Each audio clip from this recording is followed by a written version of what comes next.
Hello and welcome to the January edition of Mytech U. Today we're going to be talking about whether or not if your office is moving in 2015. What are some of the things that you should be considering relative to your technology and all the peripheral components that can really lead to a successful move of your organization. As a side note, this also applies to organizations if you're adding a location. Not all of the components apply, but most of them do. So keep that in mind as well as you listen to and as we go over the bullets. Today, Philip Holt and I will be going through these slides and covering some details that we've been working on to try and make it as easy as possible to work together with our customers on a move. So with that said, let's go to the overview. Today we're going to be talking about 5 major categories. We're going to layer in a couple other pieces in here. But really we're going to be talking about your critical network infrastructure and some of the things to consider about your data room or data closet when moving to a new space. We'll dig into that in some detail. Telecommunications. We're going to talk about your internet connections, your internet providers, phone lines, redundancy. We're going to talk about a bunch of that stuff as it relates to, again, a move or a new location. Talking about phone system. And the details that we need to be considering there about phone systems. And also as a side note, just as you think about this throughout the presentation, Mytech doesn't handle all of these things, but we definitely work with a lot of local vendors to handle these, and phone systems are one of those, as an example. Low voltage cabling. In the world of wireless and nothing being attached to physical wires, we sure do have a lot of wires. And so low voltage cabling still is critical in our office world today. And finally, we're going to talk about project management and coordination and the critical role that plays in moves. So we're going to dig into these details, but for now I'm going to hand it off to Philip to start us off on the network infrastructure and the data closet. Take it away, Philip. Thank you, Nathan. Welcome to 2015, everyone. I just want to take a moment to say I'm really excited to be continuing into the new year and giving out some more great information from Mytech U. So today, we're talking about some of the going to end up asking probably a lot more questions that we're going to be able to provide answers for you because everyone's move is unique. And well, we're going to talk through some of the things that we consider as Mytech assists our customers in their migrations and some of the things that we've uncovered that sometimes you think about a little too late. So starting a little bit with kind of the network infrastructure and data closet. We have a slide here that doesn't directly relate to the network infrastructure or question here about how much downtime can be tolerated, but it really sets the stage for how everything else is going to move forward. In essence, you can think of the less downtime you can tolerate, likely the higher costs are going to be associated with the move. And as an example of that, if you're in a situation where you're able to shut down the office on Friday and bring it up on Monday morning, there's lots of time for all the various vendors to do what they need to do. But if you can't afford any downtime at all, there are methods of making that happen, but they usually require a lot more coordination and oftentimes external systems. So relating more to the network infrastructure directly, when we talk about the infrastructure, we're really talking about kind of the boxes. We're talking about the physical servers and hosts, the switchings and the wirings and the firewall. And how is that equipment going to get moved to the new location? Is it something where we're going to have new equipment that needs to replace existing equipment that can be staged in advance? Or is it equipment that needs to be reprogrammed on the fly as we make the moves? We also want to make consideration into the move is where is the stuff moving into? So not all of us are fortunate enough to have our full triple redundant data centers, but every office should be concerned about the security and the power and the cooling of where this infrastructure is going to live. Is there an appropriate office or holding pen for all the stuff that we need to move? And the consideration again also as we're moving all this equipment from one location to another, is potentially there a better place to move it? For example, a data center. Maybe we've changed some of our systems around to a point of where simply picking up the boxes and moving them to the new office isn't the right choice. So a lot of questions to consider there. In addition to, when we're doing these moves, we're taking our baby, we're taking all the data that we have, and oftentimes in the year 2015, the lifeblood of our company, we're going to be picking that up, taking it offline, and moving it to another location. So We need to especially consider on those days when that move is happening, what is the protections in place to protect our data and our information. There's some pretty straightforward kind of rules of thumbs in terms of making sure all backups are current and they're viable, meaning we've tested them. Not only have we gotten an email that said the backup completed, but we actually opened up the backup and we took a look. Or if we have virtual machines in place, we tested those virtual machines to make sure that they're operational should something happen. A critical piece here is to also to consider as we're moving data that we never want to move all the data at once or all the copies of the data at once. So if we have a backup system and we have a production data system, maybe those should go in separate cars or separate trucks or be handled by different vendors so that one small freak accident doesn't ruin the organization's entire infrastructure. You know, Philip, I have to just chime in on that. I think that it's interesting that, you know, when we're talking about, you know, cloud hosting and we're talking about infrastructure and we're thinking all these things, and one of the biggest risks in any move is what you just mentioned, which is the physical layer, you know, the physical risk to your servers and your data when it's on a move. And it's not just if a car gets in an accident. It could be, you know, if it's too, if it's not secured properly and the hard drives are bouncing around, right? There's things like that that can happen, and having, you know, multiple copies, as well as potentially, as we recommend, having an off-site copy as well of your data, backup of your data. But it's, yeah, I always found it interesting. I appreciate that you are always keen to point out that that one, you know, in all of this, the world of you know, data and being secured in closets and all that kind of stuff, again, one of the biggest risks is actually when it's physically being moved from location A to location B. So thanks for pointing that out. Yeah, our equipment keeps getting better and better and smaller and faster, and we tend to have less of it, but we still have little platters of glass that spin around at 10,000 RPM, and it can be kind of shocking how fragile those can really be. A bad pothole somewhere can kind of ruin your day. One of the things that we also find is critically important is to understand and have a plan and a timeline as to how your move is going to work. On the day of, obviously, Nathan will be talking later about some of the project management for the life cycle of the move, which may be several months or even a year long in considerations.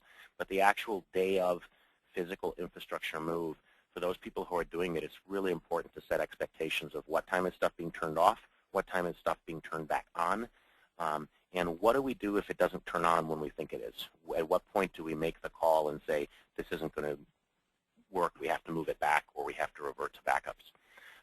Having a plan, a playbook, if you will, already formatted out, does a couple things. One, it gives peace of mind on a day that's normally pretty stressful.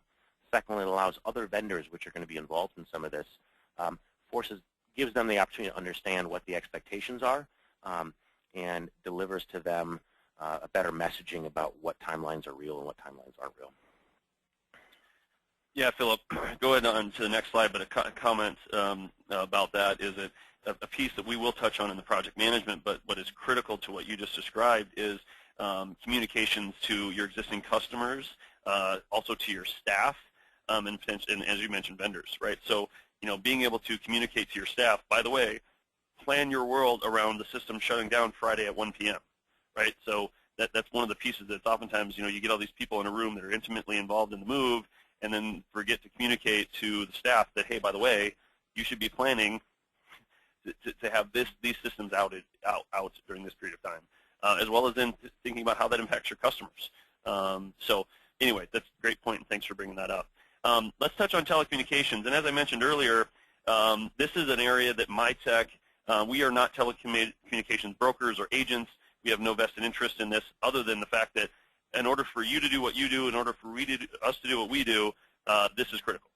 And so I like to say 90 days is good to be at least thinking about it and having the conversations with your telecom provider. So that way you can go through the different iterations, look at the different plans, and so that you can be really signing some sort of paperwork or move order or new installation order for your telecommunication needs around the 60-day point. Now, there might be nuances. For instance, Mytech is moving our headquarters here in a couple months, and the current location that we have fiber run to the building, but to get fiber to the new building is actually going to require some significant build-out. well, we're not going to be able to get that done by our move. And it's not because we weren't ahead of it in timing. It's just because it's winter, and there's some costs associated with it. So there's work to be done. So thinking ahead of time about that will allow you to make sure that we were able to weigh the options, for example, and get the best case scenario put in place in plenty of time for our move. Sure. So again, go ahead. So sure. Oh, Nathan, I just wanted to point out that we talk about the 60 to 90-day period, and obviously it's always good to be ahead of the ball, but to wrap some kind of practicality around it, because of it's not always well understood that because of the relationships and the governance that exists between the various providers, between your local people who own the wires and the people you may be writing your bill to, they actually have internal timelines that can't move. So when you place an order with your current ISP, they may be on the hook to wait for another vendor. And as a very real example, for example, if you want to bring up a T1 data line, which is a pretty common data circuit, and you're purchasing that through a reseller, they may have no control over how long it's going to take. And it doesn't matter how much you ask and beg and plead, there's nothing they can do. The local people who own the copper are going to take 6 weeks to do it. So although people can try and trim off a couple days here and there, and sometimes these light items can be set up shorter than that period of time, there's no guarantee. And so it's really best, in order to make sure things go smoothly, that all the vendors down the chain, even the ones that you never pay a bill to or never talk to, are in the know about what's happening. Yeah, thank you, Phil. That's actually a great point, and that is definitely oftentimes the need for that lead time, as you mentioned, is because there's almost always multiple entities involved, more than the one that you're just dealing with. It's the person you pay the bill to, as you said. So when you get into telecommunications, there's other things to be considering, especially if you're changing providers or depending on how you're planning the transition to happen, is as the bullet notes, IP addresses and allocation. It's really so for instance, if you have an Exchange server in your office, or if you have a remote access server for your remote workers to be able to connect remotely, any of those kind of technologies, there is an IP address that's associated with your internet connection that basically allows you to connect remotely, or allows you to connect to those resources. So if those change, then we have to plan that. And there's some timing around planning that too, because I imagine if any of you have used your email, that's connected remotely, which probably all do, you just don't even realize it sometimes when you're traveling, even your phone does it, or if you're using a remote access server, for instance, you're probably not typing in a number like 10.10.1.50. You're probably typing in remote.domainname.com. Well, one of the challenges is if that IP address changes, the 10.10.1.50, well, you have to also tell the remote.yourdomainname.com to change too, and that takes some time. So the point is, we can handle all that piece for you, and we can work with you on that, but understanding that that has an impact when you're doing a move relative to your telecommunications is really critical. And how part of that plays out is really the next bullet. The reason why we put move in quotations is because if you are fortunate enough, potentially, to stay with the same internet provider, and if a move order, quote unquote, is actually placed, oftentimes those IP addresses don't change. However, for instance, with Mytech and with many of our customers that we've seen in the past, when you do a move, the resources at the new location aren't the same as what you were used to at your existing location. So those changes, oftentimes, you have to put in a new order, or maybe your primary connection might be able to stay the same, but your secondary connection might have to be different, which is kind of why we noted the additional redundancy. It's also time to consider, what's the best way to have some internet connectivity redundancy and/or phone system redundancy. How is that going to play into your equation? Because that gets into your disaster recovery and business continuity planning, but it really relates to how you set up your telecommunications and how you place those orders. Finally, on the telecommunications side, we could go into a lot more detail, but this should give you some good high-level bullets. When we talk about testing and contingency, just because when an order comes in and when the line comes in and they test it to have a good, strong signal, it still doesn't mean that everything's going to work perfectly.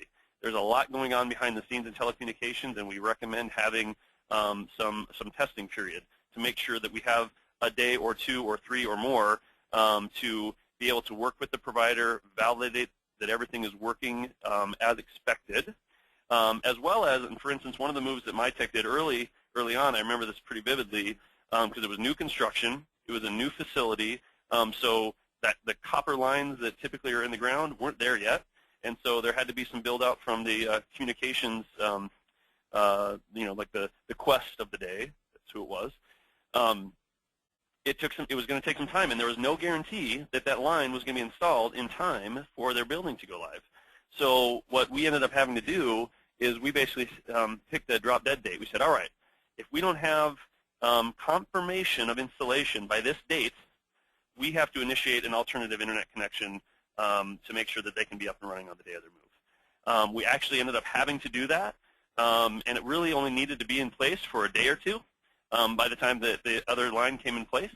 But otherwise, without that contingency plan, we would have been dead in the water with no internet connection on the day of the move. So understanding those things, having some testing time, as well as having a backup contingency if you're not getting confirmation of your internet or telecommunications infrastructure being installed.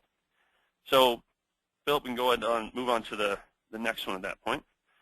Yeah, we'll move on to the next slide. I wanted to toss in, we're talking a lot about internet and IP addresses, and another function of the things that are moving here when talking about moving the phone lines is our phone numbers themselves. So worth considering that oftentimes if you're moving from one area code to another or from one provider to another, you may or may not be able to keep all the phone numbers you currently have. So understanding what the consequences of your move are, having a heads up on that's always great. Yeah, that's a great point, Philip. I mean, for instance, again, using Mytech as an example, our office was in downtown Minneapolis, so our main phone line is 612, and we've kept that number, but all our direct dials are 651 because we're in the 651 area code. So, and that definitely has some impacts, right, on our communication, our business cards, on all those things that we print, right? So, thank you for bringing that up.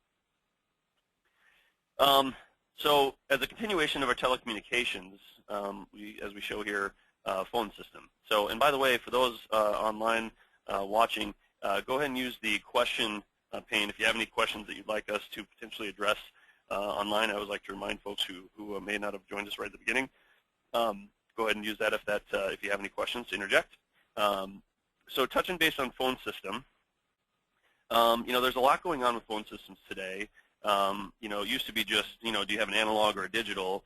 Now you have, probably it's digital versus VoIP, or VoIP or digital versus hosted, VoIP and hosted, or a hybrid thereof, or multiple locations, et cetera. So there's a lot going on with phone systems, and the idea is, again, as the first question that we pose, which is, how much downtime can you tolerate, right? So depending on what your line of business is and depending on the level of downtime you can have, again, as Philip mentioned, if you can say, all right, we're going to shut down our phone system at 5 o'clock on Friday, and we just need to be up by 8 a.m. on Monday, that gives us a good window of time to be able to turn things off, bring things back up online, move them and bring things back up online. But if as that window shrinks, contingencies of, well, maybe we should, and I'm going to bounce around on the bullets, maybe we should temporarily forward to an answering service, right? Maybe that's how we can make sure that we cover the time that it takes to physically move from location A to location B, but still make sure our customer calls are answered. Maybe we need to forward to one or more mobile phones. If you have a lot of direct DID numbers or direct dials, maybe you can put those forwarded so everyone in the company that has a cell phone, you can forward those individual lines to cell phones. There's a lot of things I think you can do depending on what your telecommunication provider can deliver for you as relative to your phone system and your move. One of the things that definitely also has an impact on the planning around your move, and we'll touch on this in one of the next slides, is around if you're looking at doing voice over IP or voice over internet protocol. So voice over IP, VoIP, really ends up being where you used to have different types of cables for your computer and your phone. Now those cables are the same for the most part, or usually are. Don't always have to be, but usually they're the same cable.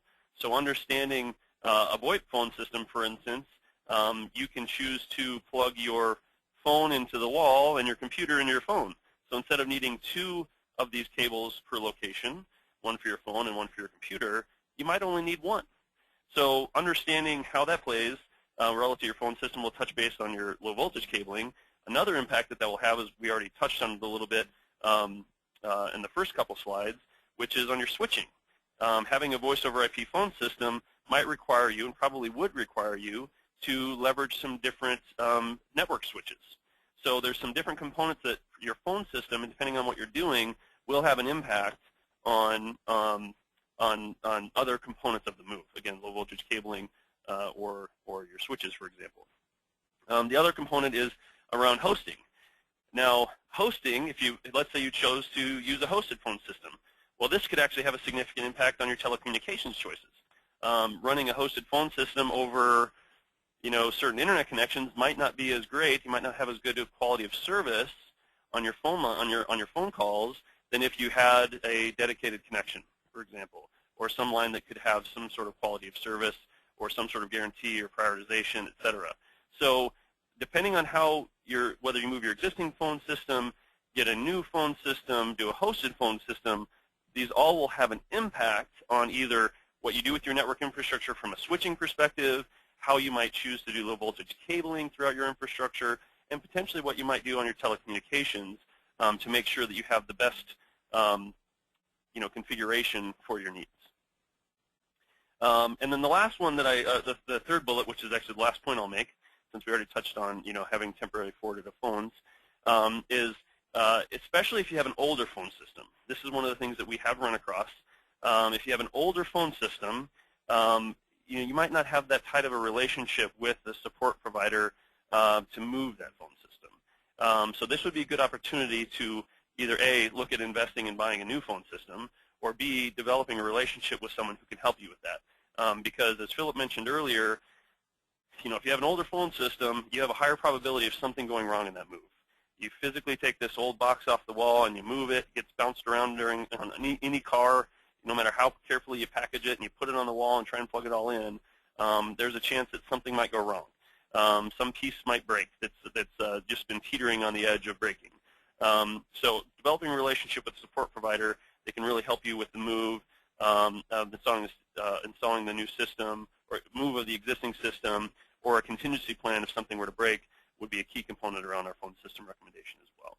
So, Philip, any final thoughts before we move on? The only thought I'd have on is just kind of a note that phone systems are critical, and it's one of these pieces of technology that we rely on a lot more than we realize we rely on. And when they're gone, they're gone, and it can sometimes take more time than we think to get them up and running. So fully understanding and having a trusted provider that can work with you and understands the needs and can move with you is pretty critical. Yeah, absolutely, and it's definitely. And in this world of phone systems is getting more and more integrated with the world of data. So yeah, it's fortunately we have multiple ways in which we can connect. Sometimes there's mobile apps, or you can use mobile phones, and et cetera, et cetera. But it's still definitely a critical part of every business today. So okay, nice so segue. that'll tee up low voltage. Nice segue. Sometimes we connect wirelessly, but oftentimes and most of the time we still connect with wires. So let's talk about the wires. As we're moving ahead to space, there's a couple different considerations. Sometimes we're building a new facility. Sometimes we have a blank canvas, and our new office is going to be all shiny, and we have the opportunity to do everything exactly as we want it. And sometimes we're moving to a space that's already been configured for someone else's use. One of the things we need to consider outside of just where the offices are and where the doors are is where the wires run, and making sure that we have enough connections, be them for Cat5 or Cat3 or for data or for phones, that they're in all the appropriate places. More often than not, there's going to be changes required. And so identifying what those changes look like, who's going to do them. Sometimes buildings that you're moving into don't let you pick your own vendor. You have to use their vendor. Sometimes you have the choice and you can put out multiple bids. And there can be very significant differences in pricing for low voltage cabling bids. So it's always worth, if you have the opportunity to get a couple bids. But in general, kind of rules of thumb that we consider is that putting in new wires, it's almost just as easy to put in 2 when you put in 1. And when you're putting in 30, putting in 31 is actually just as easy for the vendor to do. And so we always encourage people to look forward and think of not just where they're going to need stuff on day 1, but where they're going to have people in day 2 and day 20 and year 3. So if there are locations or places that you want to have equipment that's not going to be there day 1, putting those wires in before you actually move is a great idea. And that needs to be coordinated with both for your network and for your phone. There's also consideration for wireless access points, printers. A lot of audio-visual stuff can be handled by your low-voltage cabling provider as well, whether that be mounting this, getting the speakerphone centered on the middle of your conference room table and connected to the projector or the wireless mouse feeds. Making sure that all that is thought out ahead of time is going to allow you to run smoothly day one in your new space. With regards to timing, there are times when low-voltage cabling vendors prefer to work. If you're doing a new build-out in space, they'd much rather be in there before the sheetrock is hung. So understanding the timing of when your low-voltage cabling is going to happen is part of the build-out, or whether or not you're acquiring new cubicles, which may have a different facility, is worth having a good heads up on. And if you are working on an entirely new build, oftentimes your general contractor can also help you select and work directly with managing your low-voltage cabling provider. But all of them, one way or the other, are probably going to want to end up with the result of a floor map that outlines kind of the floor map of the building and identifying where we have cables now and where we need cables in the future. And that also acts as a very good solidifying document that your telephone provider can work with and your data provider can work with. And as the people move stuff, everyone can be using the low-voltage cabling map as a central repository of that, some of the data that's required to make sure all those vendors are coordinated well.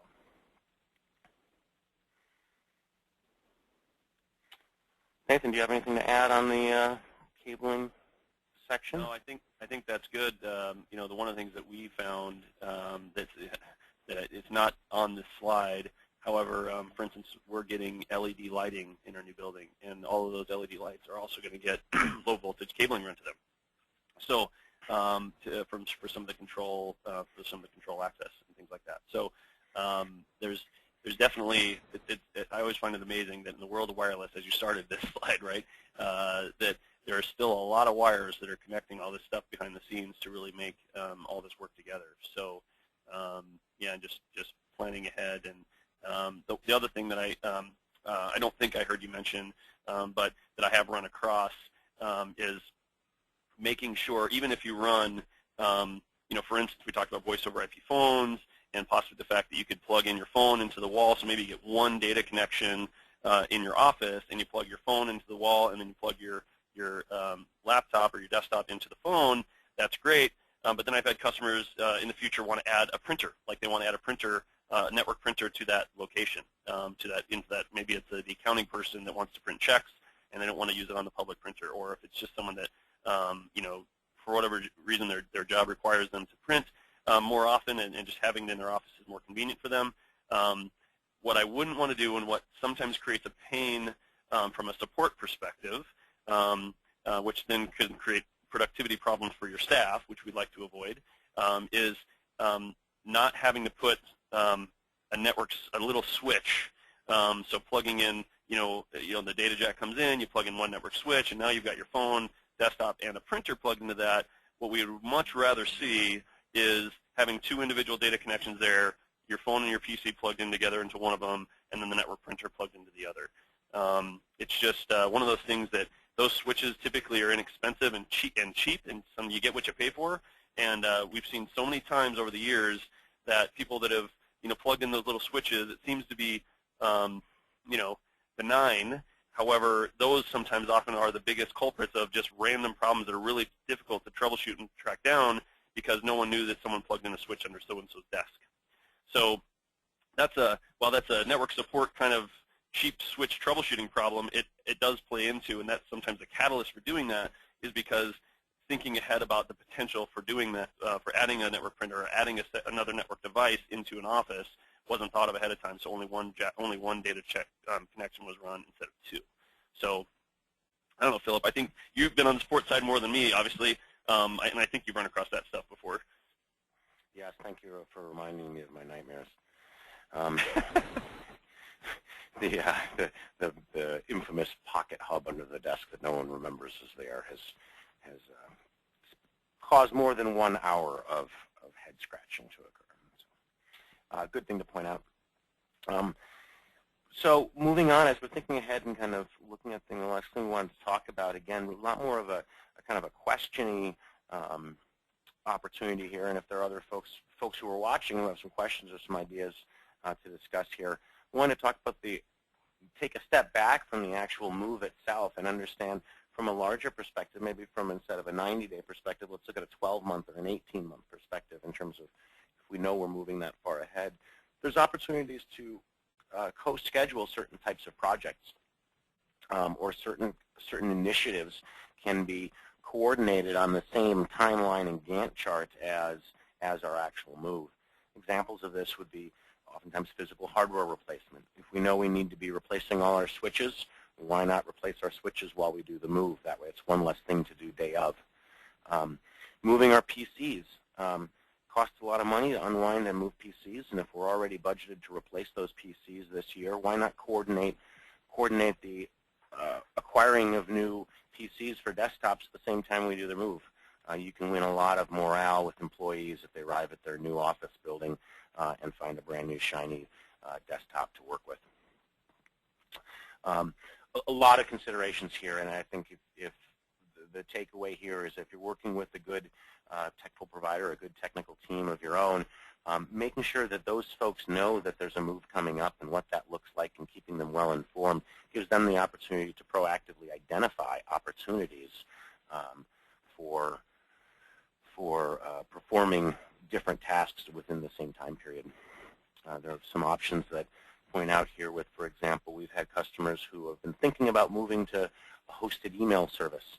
And based on the timeline of a move that was coming up 5 months from now, they decided, well, why don't we move our emails to the cloud now? And that's one less system we have to move 5 months from now.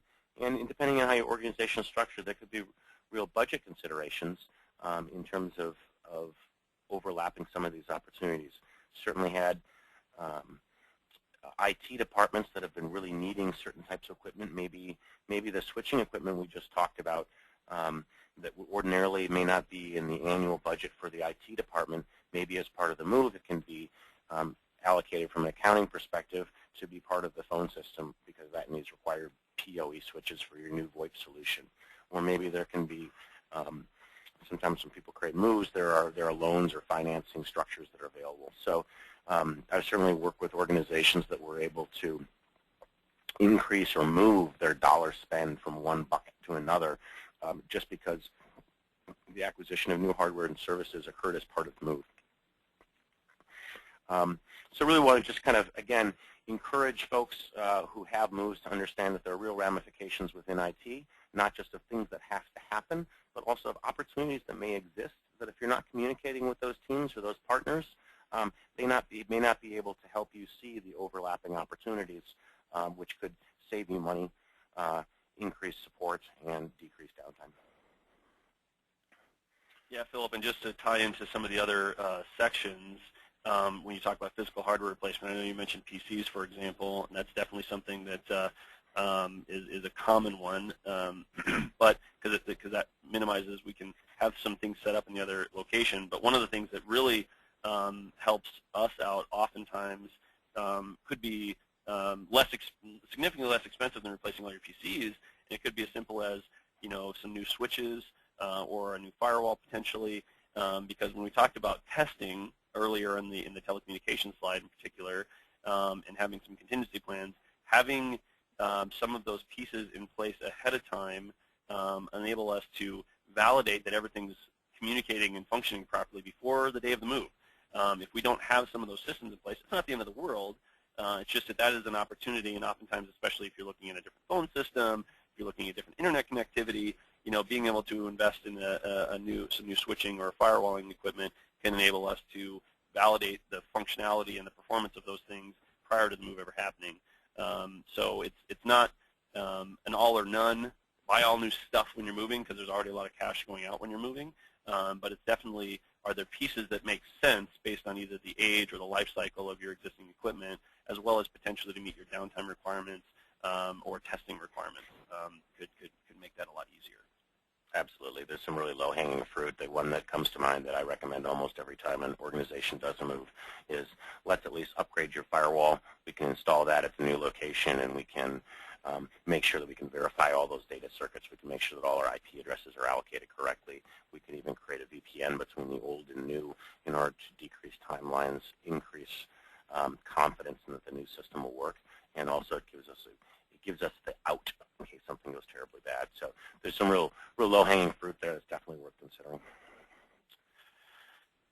Well, and so all of this together really provides a segue to the next slide, which is about project management and coordination.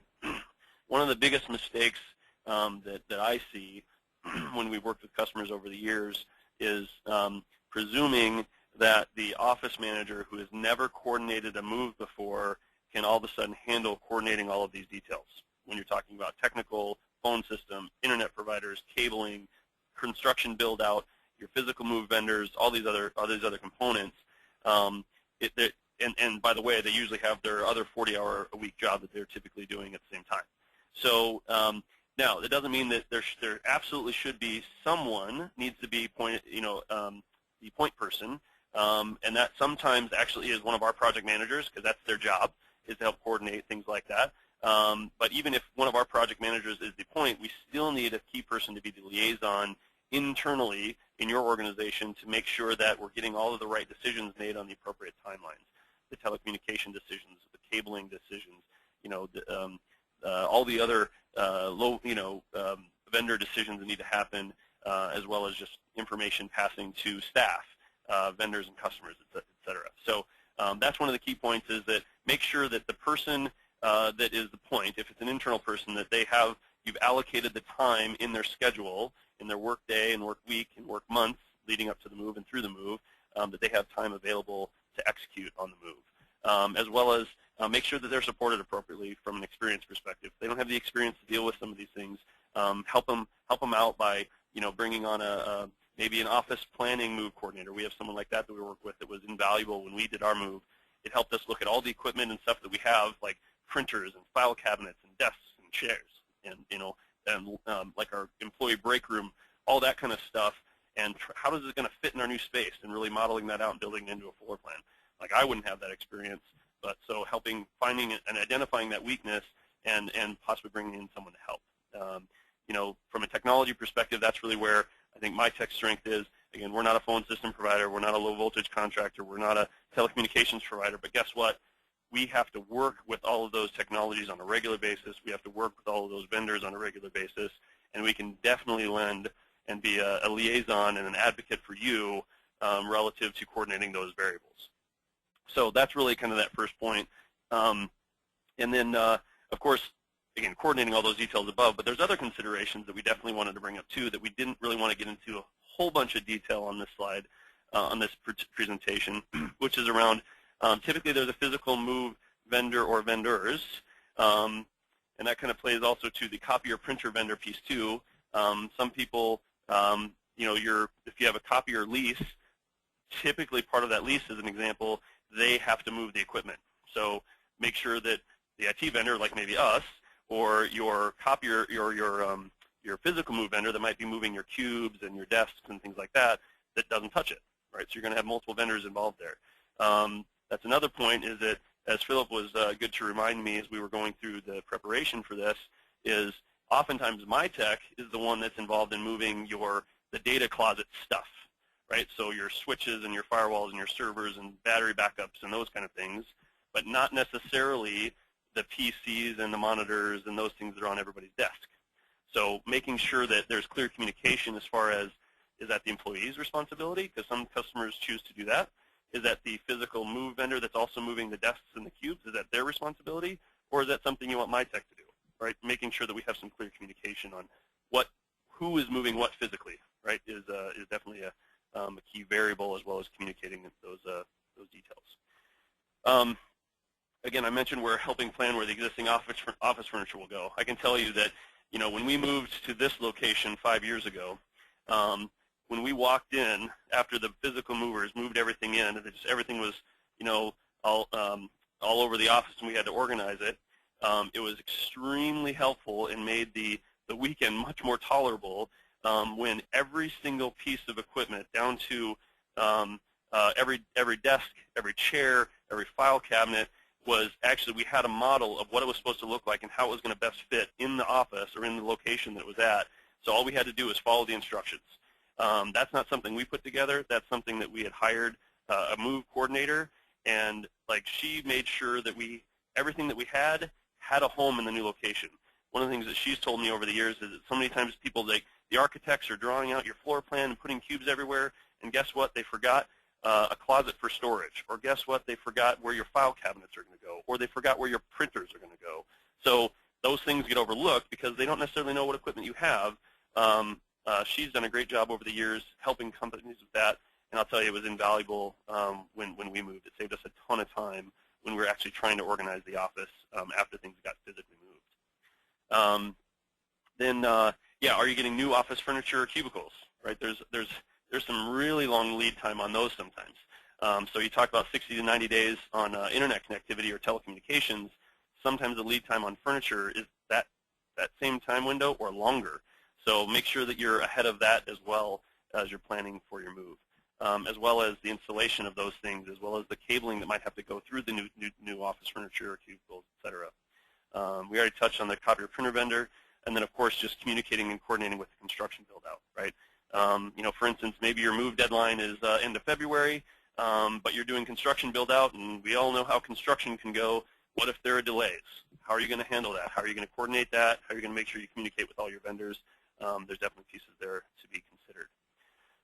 Finally, the last piece that I always like to remind people of, and this is something that I recommend you think about when you're assigning that primary contact within your organization to be the liaison for all this stuff, is thinking about how all of the things that are going on affect your staff, right? So understanding what systems are going to be down, when are they going to be down, if the plans that we've laid have to change because the construction build-out schedule changed, how does that impact your customers and what communication needs to go out there, and potentially your vendors. When you're, if you're ordering a bunch of product, making sure that you coordinate the equipment that's being delivered to the location A or location B, depending on where you're going to be, right? So there's a bunch of just communication that needs to happen, and so making sure that that is a key component of the people that you choose to work with in the project management and coordination kind of phase or piece. So that's really the summary of the project management. Philip, do you have any thoughts or additions to add before we kind of wrap things up? So if I'm hearing you correctly, Nathan, you're saying it's really important to plan ahead, to have a central point of contact to manage the products, and to make sure you communicate well with all of your staff, your vendors, and your customers about what the plan is. The other thing I would throw in there is it's also really important to make sure you're on vacation when everyone else has to do all this work. Yeah, Philip's magic, that's his superpower, is Philip magically happens to plan his vacation well in advance, and it just happens to be the time that we end up moving. And it's happened like 3 times now, Philip, I think, is that right? It's happened 3 times. I will say that the consequence of that is that when a box comes into the office without a name on it or a room to go to, somehow it magically ends up in my office. So I have also returned, as a consequence of being absent, I have returned to an office full of equipment that I've never seen before. So I guess that's a little tip as far as some office best practices, that the person who's not around during the move gets the junk. I guess that's where it appears to be. Yeah. Yeah. Well, that's good. Well, I want to say thank you, everyone, for participating. Hopefully, we provided some valuable content, things to think about. Mytech is actually, we have some checklists and some guides that we have associated with this that we're finalizing so that we can make sure that we can get to people to help them plan in the future. We're happy to help. And with any of these planning of moves, I know they're very stressful, and we want to do our part to make them as easy as possible. So thank you very much. I hope you have a great 2015. And if you're moving in the next year, give us a heads up, and we'll be able to help make it smooth. Thank you very much. Thank you, everyone. And if you're not moving in 2015, go ahead and join us next month for our next Mytech U.